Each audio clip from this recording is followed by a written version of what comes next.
اعوذ باللہ من الشیطان الرجیم بسم اللہ الرحمن الرحیم رب اشرح لی صدری ویسر لی امری واحلل عقدۃ من لسانی یفقہوا قولی واجعل لی وزیرا من اہلی ربی زدنی علما ربی زدنی علما ربی زدنی علما آمین۔ بسم اللہ الرحمن الرحیم۔ ہم سورۃ الانعام پڑھ رہے ہیں۔ سورۃ الانعام کا بنیادی موضوع ہے توحید۔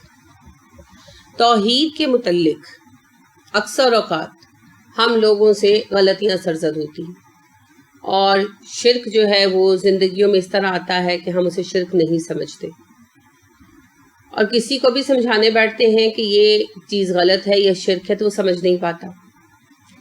اس کا بنیادی سبب یہ ہے کہ اللہ کی ذات کے ساتھ ہمارا تعارف نہیں ہے۔ اگر آپ عربی ماخذ دیکھیں گے نا اسلام کے بنیادی کتابیں، تو ان کا باقاعدہ موضوع ہوتا ہے اللہ اور توحید۔ ہم یہ موضوع نہیں پڑھتے اردو میں، یعنی اللہ کے ساتھ ہمارا کوئی انٹروڈکشن نہیں ہوتا۔ اللہ ہے اینڈ دیٹس آل۔ کوئی کتاب آپ نے اس موضوع پر کبھی پڑھی ہو، یعنی آپ کو دی گئی ہو کہ یہ پڑھو؟ درس و تدریس میں کبھی اللہ کا تعارف آیا ہو؟ کچھ بھی نہیں آتا نا۔ بس ایک چھوٹا سا موضوع آتا ہے ایمان باللہ، تو اس میں کہہ دیا جاتا ہے بس یہ ماننا ہے کہ اللہ یکتا ہے، لا شریک ہے، ساری دنیا کا خالق و مالک ہے وغیرہ، بس ختم۔ اللہ کون ہے، کیا ہے، کہاں ہے، کیسا ہے، ہمارا اس کا رابطہ اور تعلق کیا ہے، اللہ کو ماننے کا مطلب کیا ہے، یہ ساری چیزیں ہم نہیں جانتے۔ اسی وجہ سے توحید کے سلسلے میں ہم سے غلطیاں سرزد ہوتی ہیں۔ سورہ انعام کا خصوصی موضوع ہے توحید، تو اس پر آگے بڑھنے سے پہلے ہم اللہ کے بارے میں جانیں گے، تاکہ یہ آپ کے ذہن میں واضح ہو جائے اللہ کے بارے میں اسلامی تصورات کیا ہیں۔ ٹھیک ہے، توحید کے بارے میں اسلام کے تصورات کیا ہیں، اور اللہ کا تعارف اسلام کس طرح کراتا ہے، تاکہ جو غلطیاں ہم سے سرزد ہوتی ہیں وہ نہ ہوں۔ تو اس کے لیے ویسے تو کئی کتابیں ہیں۔ ابو العلا مودودی جو ہیں، مودودی صاحب، ان کی بڑی مشہور کتاب ہے تصور الہ، بہت تفصیلی کتاب ہے، بہت خوبصورت کتاب ہے۔ اس کے علاوہ بھی کئی کتابیں موجود ہیں، لیکن ان کے موضوعات بہت تفصیلی اور مباحث بہت مشکل ہے۔ میں نے آپ کے لیے دو کتابوں کو چنا جن کا لب لباب ہم ڈسکس کریں گے۔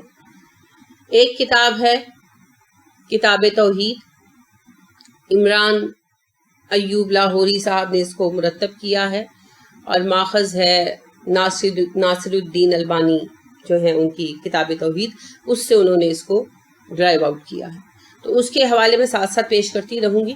بنیادی طور پر جو ہم کتاب پڑھیں گے یہ مبشر حسین صاحب ہیں، ان کی کتاب ہے اصلاح عقائد کے سلسلے کا، ان کا سیٹ ہے 10 کتابوں کا، بڑا خوبصورت سیٹ ہے، انہوں نے بڑی محنت فرمائی ہے، اللہ قبول کرے۔ اس سلسلے کی پہلی کتاب ہے اللہ اور انسان۔ ٹھیک ہے، تو اس سے ہم آغاز کریں گے۔ کچھ اس کا تعارف وغیرہ ہے وہ تو میں ڈسکس نہیں کروں گی، کتاب کا تعارف یعنی کہ آیت نہیں ہے جی، میں عرض کر رہی ہوں کہ سورہ انعام میں ہم لوگ آگے بڑھنے سے پہلے کچھ چیزیں سمجھیں گے، پھر آگے بڑھیں گے۔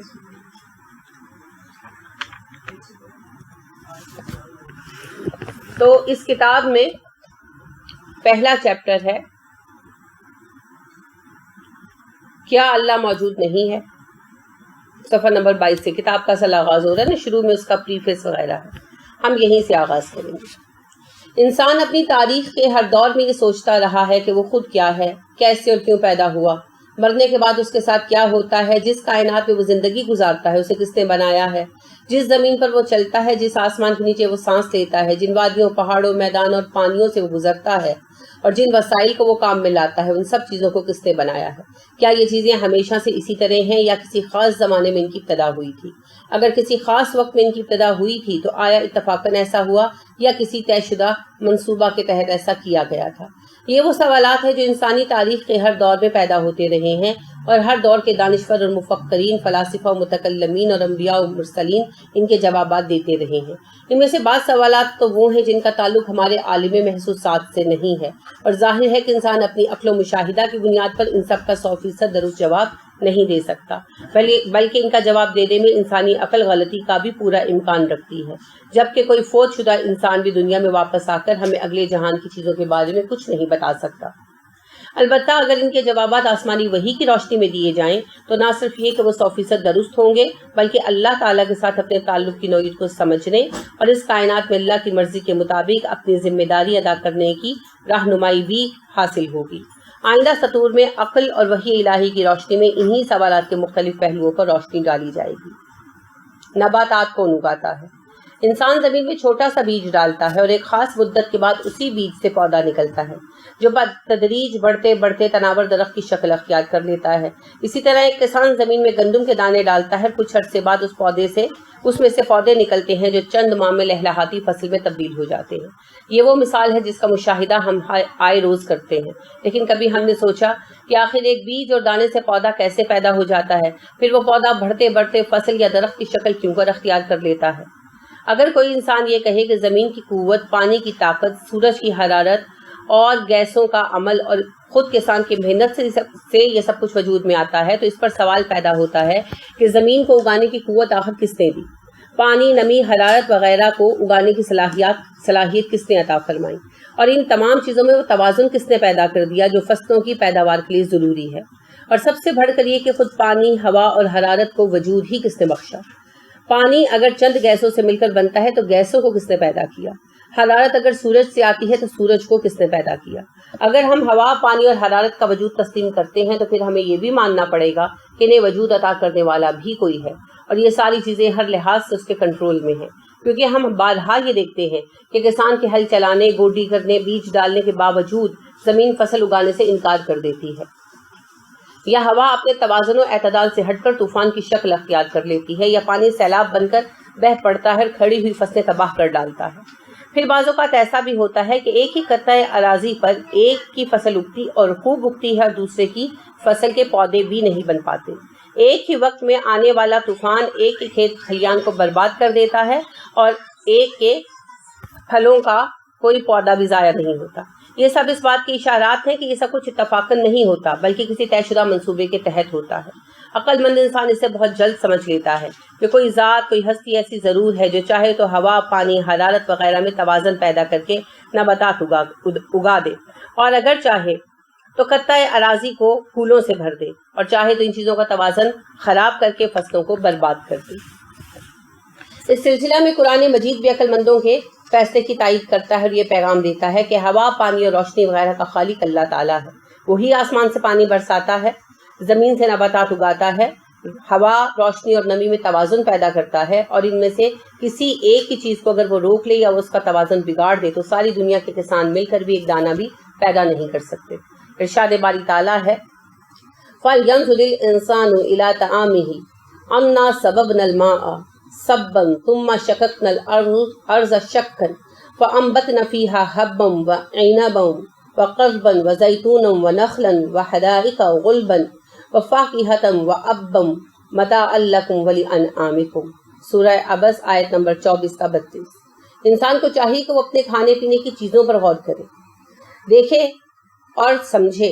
ہم نے آسمان سے پانی اتارا اچھے طرح، پھر زمین کو اچھی طرح سے پھاڑا، پھر اس میں سے اناج اگائے، انگور اور ترکاری اور زیتون اور کھجور اور گنجان باغات اور میوہ جات اور گھاس چارہ بھی اگایا جو تمہارے استعمال و فائدے کے لیے بھی ہے اور تمہارے جانوروں کی زندگی کے لیے بھی ہے۔ اسی طرح سورہ واقعہ کی آیت نمبر 63 سے 70 میں ارشاد ہوتا ہے افرأیتم ما تحرثون انتم تزرعونہ ام نحن الزارعون لو نشاء لجعلناہ حطاما فظلتم تفکہون انا لمغرمون بل نحن محرومون افرأیتم الماء الذی تشربون انتم انزلتموہ من المزن ام نحن المنزلون لو نشاء جعلناہ اجاجا فلولا تشکرون۔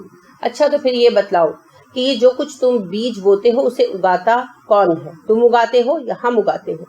اگر ہم چاہیں تو اسے ریزہ ریزہ کر ڈالیں اور تم حیرت کے ساتھ باتیں ہی بناتے رہ جاؤ کہ ہم پر تو تاوان پڑ گیا اور ہم اپنی فصلوں سے محروم ہو گئے۔ اچھا یہ بتاؤ جس پانی کو تم پیتے ہو اسے اتارتا کون ہے؟ ہم اتارتے ہیں یا تم؟ اگر ہماری مرضی ہو تو ہم اسے کڑوا بنا دیں، اور پھر تم ہماری شکر گزاری کیوں نہیں کرتے؟ جمادات اور کائنات کو کس نے پیدا کیا؟ اگر انسان احمق نہ ہو بلکہ باشعور ہو تو وہ لازماً یہ بات کہے گا کہ دکان، مکان، پلازا، محل بغیر بنانے والے کے نہیں بن سکتا۔ اسی طرح کوئی بھی چیز دنیا میں خود نہیں بن سکتی۔ تو اس کائنات میں زمین ایک بچھونا ہے۔ ایک چھوٹے سے بچے کا بچھونا اگر ماں باپ خود نہ بنائے تو وہ خود بخود نہیں بنتا، تو پھر زمین جیسا بچھونا خود بخود کیسے بن سکتا ہے؟ آسمان زمین پر چھت ہے، اور وہ بھی ایک عجوبے کی حیثیت رکھتی ہے، کیونکہ یہ ایک ایسی چھت ہے جس کے نیچے کوئی سہارا، کوئی ستون موجود نہیں۔ پوری سنجیدگی سے غور کیجئے کہ آخر اتنی بڑی چھت اور وہ بھی بغیر سہارے کے کیسے بن گئی، اور پھر پوری امانت داری سے فیصلہ کیجئے کہ اس کا بنانے والا کیا ہم انسانوں سے بڑھ کر طاقتور نہیں ہے؟ اسی آسمان میں سورج، چاند، ستارے موجود ہیں جو روشنی، حرارت، خوبصورتی اور سمت اور تاریخ معلوم کرنے کا ذریعہ ہیں۔ غور کیجئے کہ ہمیں اپنی ذات کے لیے روٹی پکانا ہو تو آگ کا انتظام کرنے یا چولہا جلانے کی ضرورت ہوتی ہے، اور رات کے اندھیرے کو اجالے میں بدلنے کے لیے روشنی کا معقول بندوبست کرنا پڑتا ہے۔ ہمیں اچھی طرح معلوم ہے کہ بغیر کسی بنانے والے کے نہ چولہا بنتا ہے اور نہ آگ جلتی ہے، نہ روٹی پکتی ہے اور نہ اندھیرے میں روشنی ہوتی ہے۔ تو یہ دنیا ایک چھوٹے سے چولہے، تندور اور برق کی بلب وغیرہ کی مثال ہے۔ اب ذرا غور کیجئے کہ اتنا بڑا سورج جو ساری دنیا کی فصلوں کو پکانے کے لیے حرارت اور بے شمار ضروریات زندگی کی تکمیل کے لیے توانائی فراہم کرتا ہے، یہ اتنے کام کی چیز خود بخود اور اتفاقاً کیسے بن سکتی ہے؟ جس طرح عقل مند آدمی مکان، جہاز، کمپیوٹر، میزائل، گھڑی وغیرہ کو دیکھ کر فیصلہ کر لیتا ہے کہ اس کا کوئی نہ کوئی خالق موجود ہے، بغیر خالق کی چیزیں نہیں بن سکتی، اسی طرح صاحب شعور انسان کائنات اور اس کی اشیاء کو دیکھ کر بلا تردد فیصلہ کر لیتا ہے کہ ان اشیاء کو بنانے والا بھی کوئی ہے، اور وہ انسانی طاقتوں سے کئی گنا زیادہ طاقتوں کا مالک ہے۔ ان فہم و ادراک رکھنے والوں کی تائید قرآن مجید بھی کرتا ہے اور دیگر انسانوں کو آگاہ بھی کرتا ہے کہ یہ زمین، یہ آسمان، یہ سورج، یہ چاند، یہ ستارے، یہ پہاڑ، دریا، سمندر، ندی، نالے، یہ سب اللہ نے ہی بنائے ہیں۔ ارشاد باری تعالیٰ ہے سورہ یونس آیت نمبر 3، اِنَّ رَبَّكُمُ اللَّهُ الَّذِي خَلَقَ السَّمَاوَاتِ وَالْأَرْضَ فِي سِتَّةِ أَيَّامٍ ثُمَّ اسْتَوَىٰ عَلَى الْعَرْشِ يُدَبِّرُ الْأَمْرَ۔ بلا شک و شبہ تمہارا رب وہ ہے جس نے آسمان اور زمین کو 6 دنوں میں پیدا کیا اور پھر عرش پر متمکن ہوا، تو ہر کام کی تدبیر کرنے والا ہے۔ سورہ یونس آیت 5 اور 6 میں ارشاد ہوتا ہے هُوَ الَّذِي جَعَلَ الشَّمْسَ ضِيَاءً وَالْقَمَرَ نُورًا وَقَدَّرَهُ مَنَازِلَ لِتَعْلَمُوا عَدَدَ السِّنِينَ وَالْحِسَابَ مَا خَلَقَ اللَّهُ ذَلِكَ إِلَّا بِالْحَقِّ يُفَصِّلُ الْآيَاتِ لِقَوْمٍ يَعْلَمُونَ إِنَّ فِي اخْتِلَافِ اللَّيْلِ وَالنَّهَارِ وَمَا خَلَقَ اللَّهُ فِي السَّمَاوَاتِ وَالْأَرْضِ لَآيَاتٍ لِقَوْمٍ يَتَّقُونَ۔ وہ اللہ ہی ہے جس نے سورج کو چمکتا ہوا بنایا اور چاند کو نور عطا کیا اور ان کے لیے راستے اور منزلیں مقرر کی تاکہ تم اپنے برسوں کی گنتی اور حساب کتاب معلوم کر لیا کرو۔ اللہ نے یہ چیزیں بے مقصد پیدا نہیں کی ہیں، وہ یہ دلائل ان کو صاف صاف بتانے کے لیے بیان کر رہا ہے جو علم رکھتے ہیں۔ بلا شک و شبہ رات اور دن کے آنے جانے میں اللہ نے جو کچھ زمین و آسمان میں پیدا کیا ہے ان سب میں نشانیاں ہیں ان لوگوں کے لیے جو اللہ سے ڈرتے ہیں۔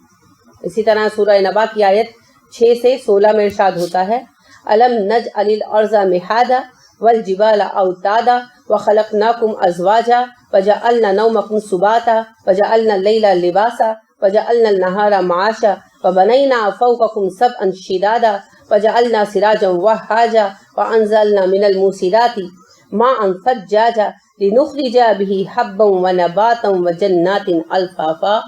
کیا ہم نے زمین کو فرش نہیں بنایا، پہاڑوں کو ہم نے میخوں کی طرح گاڑا ہوا نہیں ہے، ہم نے تمہارے جوڑے نہیں بنائے، ہم نے نیند کو تمہارے لیے آرام کا ذریعہ نہیں بنایا، اور رات کو ہم نے تمہارے لیے پردے کا باعث بنا دیا، دن کو ہم نے تمہارے لیے روزگار کے کمانے کا ذریعہ بنایا، تمہارے اوپر ہم نے 7 مضبوط آسمان پیدا کیے اور ایک چمکتا ہوا روشن چراغ پیدا کیا، اور بدلیوں سے ہم نے بکثرت بہتا ہوا پانی برسایا تاکہ اس سے اناج اور سبزہ اگائیں اور گھنے باغات پیدا کریں۔ اسی طرح سائنسدانوں کی تحقیقات کے مطابق انسانوں اور جانوروں کا جسم جن اجزاء سے مل کر بنا ہوا ہے ان میں فاسفورس، گندھک، لوہا، کوئلہ، کیلشیم، نمک، کاربن، آکسیجن، ہائیڈروجن، نائٹروجن جیسی گیسیں شامل ہیں۔ ان چیزوں کو ملا کر آج تک کوئی سائنسدان ایک بھی جاندار پیدا نہیں کر سکا اور نہ ہی ایسا ممکن ہے۔ ارشاد باری تعالیٰ ہے سورۃ الحج آیت نمبر 73-74، یا ایھا الناس ضرب مثلا فاستمعوا له ان الذین تدعون من دون اللہ لن یخلقوا ذبابا ولو اجتمعوا له وان یسلبهم الذباب شیئا لا یستنقذوه منه ذو الطالب والمطلوب ما قدر اللہ حق قدرہ ان اللہ لقوی عزیز۔ اے لوگوں، ایک مثال بیان کی جا رہی ہے، ذرا توجہ سے سن لو۔ اللہ کے سوا جن جن کو تم پکارتے ہو وہ سارے تو ایک مکھی بھی پیدا نہیں کر سکتے، اگرچہ اس کام کے لیے سارے کے سارے جمع ہو جائیں، بلکہ اگر مکھی ان سے کوئی چیز دے بھاگے تو ان میں اتنی بھی طاقت نہیں ہے کہ اسے بچا سکیں۔ بڑا ہی کمزور ہے طلب کرنے والا بھی اور وہ بھی جس سے طلب کیا جا رہا ہے۔ انہوں نے اللہ کے مرتبے کو جانا ہی نہیں ہے جیسا کہ جاننے کا حق تھا۔ بے شک اللہ تو بہت ہی غالب ہے اور قوت والا ہے۔ لہٰذا یہ صرف اللہ ہی کی شان ہے کہ اس نے انسان اور جاندار مخلوق کو پیدا کیا۔ اللہ ارشاد فرماتے ہیں سورہ 3 آیت نمبر 4، لقد خلقنا الانسان فی احسن تقویم، بے شک ہم نے انسان کو بہترین صورت پر اٹھایا۔ اسی طرح اللہ ارشاد فرماتے ہیں سورہ نقل آیت نمبر 48-49، واللہ اخرجکم من بطون امہاتکم لا تعلمون شیئا وجعل لکم السمع والابصار والافئدہ لعلکم تشکرون علم یروا الیل مسخرات فی جو السماء ما یمسکہن الا اللہ ان فی ذلک لآیات لقوم یؤمنون۔ اللہ تعالیٰ نے تمہیں تمہاری ماؤں کے پیٹوں سے نکالا، اس وقت تم کچھ بھی جانتے نہیں تھے، اسی نے تمہارے کان، دل اور آنکھیں بنائیں تاکہ تم شکر گزاری کرو۔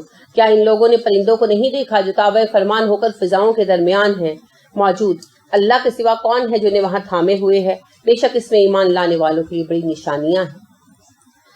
اس ساری بحث سے یہ معلوم ہوا کہ کائنات اور اس میں بسنے والی مخلوق سب کی سب اللہ کی پیدا کرتا ہے، اور اس کائنات میں کوئی چیز ایسی نہیں ہے جو اللہ کی مرضی و اذن کے بغیر خود بخود پیدا ہو گئی ہو۔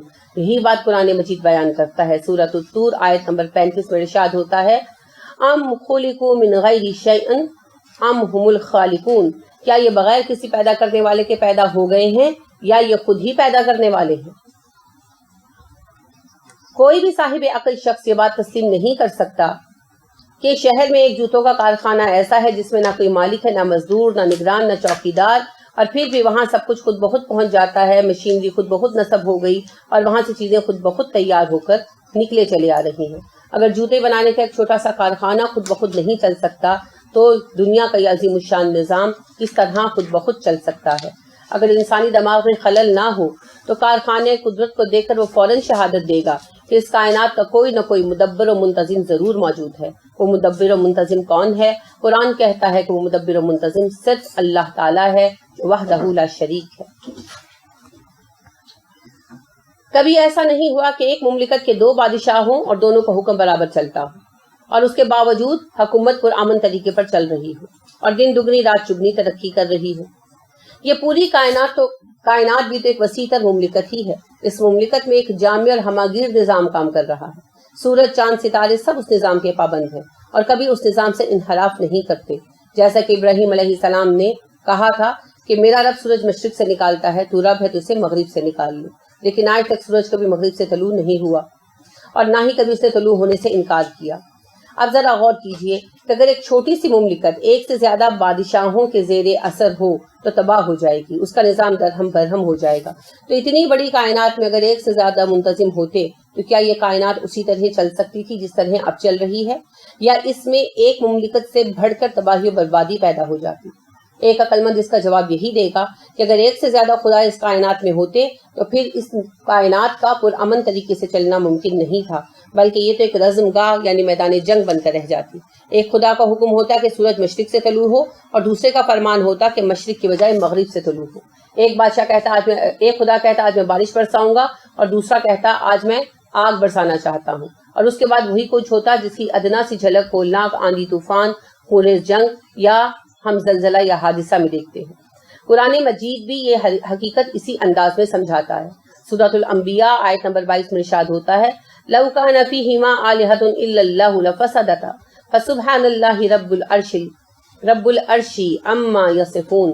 اگر آسمان و زمین میں اللہ کے سوا دوسرے خدا بھی موجود ہوتے، زمین و آسمان دونوں کا نظام درہم برہم ہو جاتا۔ پس اللہ جو رب العرش ہے وہ ان سب باتوں سے پاک ہے جو یہ مشرک بیان کرتے ہیں۔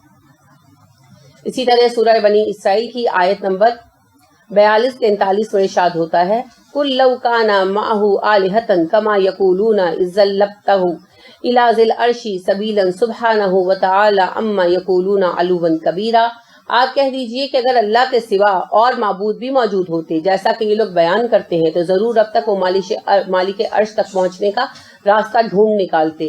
تو جو کچھ اللہ کے بارے میں یہ کہتے ہیں وہ اللہ اس سے پاک اور برتر ہے، بہت دور، بہت بلند ہے. یعنی اگر دوسرے خدا ہوتے نا، چھوٹے سب آرڈینیٹس ہوتے، تو وہ پھر رب الارباب بننے کے لیے، عرش عظیم پر قبضہ کرنے کے لیے اللہ تک پہنچنے کا راستہ کرتے. جیسے آپ دیکھیں حکومتوں میں ہوتا ہے کہ جو ماتحت ہوتے ہیں موقع ملتے ہی بادشاہ کو قتل کر کے خود بادشاہ بن جاتے. تو اللہ کہتے ہیں اگر اور خدا ہوتے تو خدائی پر قبضہ کرنے کے لیے وہ مجھ تک پہنچنے کا راستہ ضرور تلاش کرتے.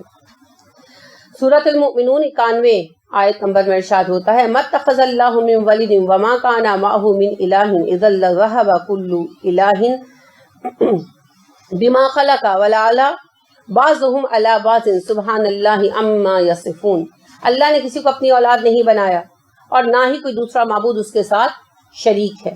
اگر ایسا ہوتا تو ہر معبود اپنی بنائی مخلوق کو لے کر الگ ہو جاتا، پھر وہ ایک دوسرے پر چڑھائی کر دیتے. اللہ پاک ان سب باتوں سے جو یہ لوگ بناتے.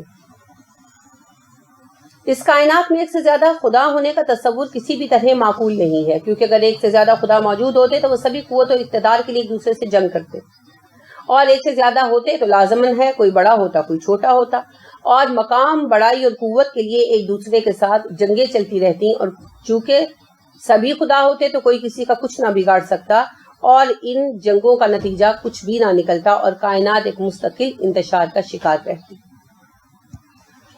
اب یہاں ایک سوال یہ پیدا ہوتا ہے کہ اللہ موجود ہے تو ہمیں نظر کیوں نہیں آتا؟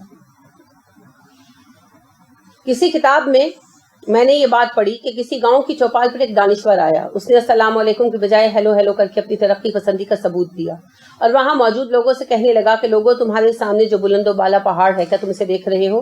لوگوں نے کہا جی ہاں. پھر اس نے کہا کیا تم پہاڑ کے پہلو میں بہتے ہوئے دریا کو دیکھ رہے ہو؟ انہوں نے کہا جی ہاں.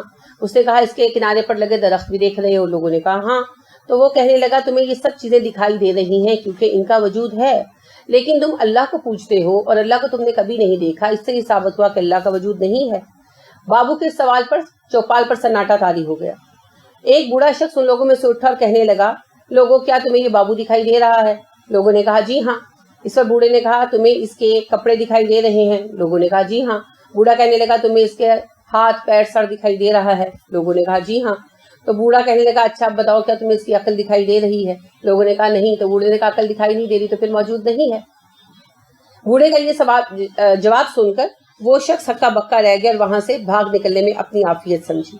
یہ ایک عام فہم سی مثال ہے جس سے بتانا یہ مقصود ہے کہ کسی چیز کا نظر نہ آنا اس کے نہ ہونے کی دلیل نہیں ہوتا، بلکہ بے شمار چیزیں ایسی ہیں جو وجود رکھتی ہیں مگر ہمیں دکھائی نہیں دیتی، اور پھر بھی ہم ان کے وجود کو تسلیم کرتے ہیں. یہی معاملہ اللہ تعالیٰ کے بارے میں بھی ہے. اللہ ہمیں دکھائی نہیں دیتے تو اس کا مطلب یہ نہیں ہے کہ اللہ کا وجود نہیں ہے. ہماری عقل، ہماری روح اور بہت ساری ایسی چیزیں ہیں جو ہم نہیں دیکھتے اور ان کو محسوس نہیں کرتے مگر ان کے وجود کو تسلیم کرتے ہیں. اسی طرح اللہ کے وجود کو بھی تسلیم کرنا چاہیے. اللہ کے وجود کا اثبات نہ صرف یہ کہ وحی الہی سے ہوتا ہے بلکہ عقل کی میزان پر بھی ہوتا ہے، جس کی تفصیلی بحث ہم پیچھے کر آئے ہیں. یہاں ہم صرف اس سوال پر بات کرنا چاہتے ہیں کہ اگر اللہ موجود ہے تو پھر انسان سے دور اور اس کی نگاہوں سے اوجھل کیوں ہے؟ تو اس سوال کا جواب سمجھنے کے لیے اس مثال پر غور کیجیے. ایک استاد اپنے شاگردوں کا امتحان لینا چاہتا تھا. وہ کمرہ امتحان میں شاگردوں کو دیانتداری سے کام کرنے کی تلقین کر کے خود ان کی نگاہوں سے اوجھل ہو جاتا ہے اور کسی ایسی جگہ جا کر ان پر نظر رکھتا ہے جہاں سے شاگرد اسے دیکھ نہیں سکتے. استاد کے نگاہوں سے اوجھل ہونے کے بعد ظاہر ہے کہ وہی شاگرد دیانتداری سے کام کرے گا جو امانت و دیانت کے تقاضوں کو پوری طرح سمجھتا ہے، اور جو اس ذمہ داری کی پرواہ نہیں کرتا جو استاد کی طرف سے اس پر عائد کی گئی ہے وہ اس کے تقاضے بھی پورے نہیں کرے گا اور استاد کے نگاہوں سے اوجھل ہوتے ہی خیانت شروع کر دے گا. حالانکہ استاد اپنے ہر شاگرد کو دیکھ رہا ہے اور اسے بخوبی معلوم ہے کہ کس نے امانت و دیانت سے پرچہ حل کیا ہے اور کس نے نقل ماری ہے، اور وہ ان کی اسی کارکردگی کے مطابق ہی انہیں نمبر دے گا. حتیٰ کہ اگر کسی شاگرد نے 100 نمبروں کا پرچہ بھی حل کیا ہے مگر وہ سارا نقل کے ساتھ کیا ہے تو استاد اسے کوئی نمبر نہیں دے گا. قریب یہی صورتحال دنیا کی زندگی میں انسان اور اللہ کی سمجھ لیجیے. دنیا کے امتحان گاہ ہے. اللہ تعالیٰ نے ہمیں امتحان دینے کے لیے پیدا کیا اور اپنے انبیاء کے ذریعے ہمیں ہدایات بھی بھجوا دی. اب اللہ تعالیٰ ہماری نظروں سے اوجھل ہے مگر ہم اللہ کی نظروں سے اوجھل نہیں ہیں. وہ ہماری تمام حرکات و سکنات پر نظر رکھے ہوئے ہیں اور ہر لمحہ دیکھ رہے ہیں کہ کون میری بتائی ہوئی ہدایات کے مطابق کام کر رہا ہے اور کون ان سے انحراف کر رہا ہے. اور قیامت کے روز ہر ایک کو انہی اعمال کے مطابق جزا یا سزا ملے گی۔ تو ہماری ذمہ داری کے احساس کو چیک کرنے اور ہماری امانت و دیانت کے درجے کو جاننے کے لیے اللہ ہماری نظروں سے اوجل ہے۔ جب ہم کائنات کی تخلیق کے حوالے سے غور کرتے ہیں کہ فلاں چیز کس نے پیدا کی اور جواب پاتے ہیں اللہ نے، تو پھر ہمارے ذہن میں یہ سوال خود بخود پیدا ہوتا ہے کہ اگر یہ سب کچھ اللہ نے پیدا کیا تو خود اللہ کو کس نے پیدا کیا؟ اس سوال کا جواب یہ ہے کہ ساری کائنات کو جس خالق نے پیدا کیا وہ اللہ ہی کی ذات ہے۔ اگر اللہ تعالیٰ کو بالفرض کسی اور نے پیدا کیا ہو تو پھر سوال آئے گا کہ جس نے اللہ کو پیدا کیا اس کو کس نے پیدا کیا؟ اور پھر اگر اس ذات کے خالق کا نام لیا جائے تو پھر سوال پیدا ہوگا کہ جس نے اس ذات کو پیدا کیا اس کو کس نے پیدا کیا؟ اور اس طرح یہ ایک لا منتہا سلسلہ ہے جو چلتا ہی چلا جائے گا اور یہ سوال برابر قائم رہے گا۔ اصل حقیقت یہ ہے کہ یہی جواب اللہ تعالیٰ کے بارے میں حاصل ہوتا ہے کہ ساری مخلوق کی انتہا اللہ کی ذات پر ہو جاتی ہے اور وہ سبھی کا خالق ہے اور خود اس کا کوئی خالق نہیں ہے۔ اس طرح کے سوالات چونکہ انسان کی ذہنی پراگندگی کا باعث بنتے ہیں، اس لیے اللہ کے رسول صلی اللہ علیہ وسلم نے ہمیں اس طرح کے سوالات پر غور کرنے سے منع فرما دیا تاکہ کوئی شخص گمراہ نہ ہو۔ اس سلسلے میں ابو ہریرہ رضی اللہ عنہ کی حدیث ہے، وہ بیان کرتے ہیں شیطان تم میں سے کسی ایک کے پاس آ کر اس کے دل میں کہتا ہے کہ فلاں چیز کس نے پیدا کی، فلاں اور فلاں کو کس نے پیدا کیا، یہاں تک کہ وہ کہتا ہے کہ تمہارے رب کو کس نے پیدا کیا۔ جب بندے کی یہ حالت ہو تو اسے چاہیے تعوذ پڑھے، اعوذ باللہ پڑھے اور مزید غور و فکر سے رک جائے۔ بخاری کی روایت ہے اور اس کا نمبر 3274 ہے اور اسے مسلم نے کتاب الایمان میں بیان کیا، اس کا نمبر 134 ہے۔ مختلف ادیان و مذاہب کا تصور الہہ۔ ہر دین و مذہب میں الہہ کے بارے میں کوئی نہ کوئی تصور موجود رہا ہے۔ قرآن مجید کے بیان کے مطابق اللہ تعالیٰ نے ہر دور میں نبی و رسول مبعوث کیے جنہوں نے لوگوں کو اللہ کے حقیقی تصور سے آشنا کروانے کا پورا موقع دیا۔ جو خود اللہ تعالیٰ اپنے بارے میں بیان کرنا چاہتے تھے وہ سب بیان کیا، اور دنیا میں کوئی گروہ کوئی قوم ایسی نہیں گزری جس کی طرف انبیاء اور رسول اللہ کی تعلیمات لے کر نہ پہنچ ہو۔ اللہ تعالیٰ نے اس بات کی شہادت اپنی کتاب میں اس طرح دی ہے، وَلَقَدْ بَعَثْنَا فِي كُلِّ أُمَّةٍ رَسُولًا سورۃ النحل آیت نمبر 36۔ بے شک ہم نے ہر امت میں رسول بھیجے ہیں۔ سورہ فاطر کی آیت نمبر 24 میں ارشاد ہوتا ہے وَمَا مِنْ أُمَّةٍ إِلَّا خَلَا فِيهَا نَذِيرٌ، کوئی امت ایسی نہیں گزری جس میں ڈرانے والا نہ بھیجا گیا ہو۔ یہ الگ بات ہے کہ انبیاء کی قوموں اور ملتوں نے انبیاء اور رسول کی تعلیمات کو تسلیم نہیں کیا یا پھر انہیں بعد میں بدل دیا یا بھلا دیا۔ اس وقت دنیا میں آباد قوموں میں سے مسلمانوں کے علاوہ صرف یہودی اور عیسائی ہی دو ایسے گروہ ہیں جن کے بارے میں قرآن یہ شہادت دیتا ہے کہ ان کی طرف انبیاء اور رسول اور آسمانی صحیفے آئے۔ ظاہر ہے آسمان سے آنے والے تمام الہی صحائف اور خدائی کتابوں میں اللہ کے بارے میں ایک ہی جیسا تصور ہونا چاہیے تھا اور ہے بھی، مگر یہود و نصارہ نے اپنے صحائف میں از خود تبدیلیاں کر لیں، جس کا نتیجہ یہ نکلا کہ تصور الہہ ان کے ہاں وہ نہیں رہا جو آخری محفوظ الہامی کتاب یعنی قرآن میں موجود ہے۔ نزول قرآن سے بہت پہلے ان یہود و نصارہ کا تصور الہہ بدل چکا تھا، اسی لیے قرآن مجید نے ان کے اس محرفانہ تصور الہہ پر تنقید کی۔ اس کے علاوہ قرآن کے مخاطب چونکہ مشرکین مکہ بھی تھے اور ان کا تصور الہہ بھی وہ نہیں تھا جو فی الواقع اللہ کو مطلوب ہے، اس لیے ان کے تصور الہہ پر بھی قرآن مجید میں تنقید کی گئی۔ علاوہ ازیں یہ آخری آسمانی کتاب چونکہ اب رہتی دنیا تک اللہ تعالیٰ اور انسانوں کے درمیان رابطے کا ذریعہ ہے اور اللہ کے تعارف اور اس کی بتائی ہوئی تعلیمات اور رخصوی نجات کا واحد معیار ہے، اس لیے اس میں نہ صرف یہ کہ اللہ نے اپنا تعارف اور تصور وضاحت کے ساتھ پیش کر دیا بلکہ غلط تصورات کی اچھی طرح نفی بھی فرما دی۔ اس لیے اب مذاہب عالم کے تصور الہہ کو قرآن کے بیان کردہ تصور الہہ کے ساتھ ہی پرکھا اور حق و باطل میں فرق کیا جا سکتا ہے۔ تو آئندہ سطور میں ہم یہود و نصارہ اور دیگر مذاہب عالم کا تصور خدا یعنی تصور الہہ کا قرآن کے ساتھ تقابل کر کے جائزہ لیں گے۔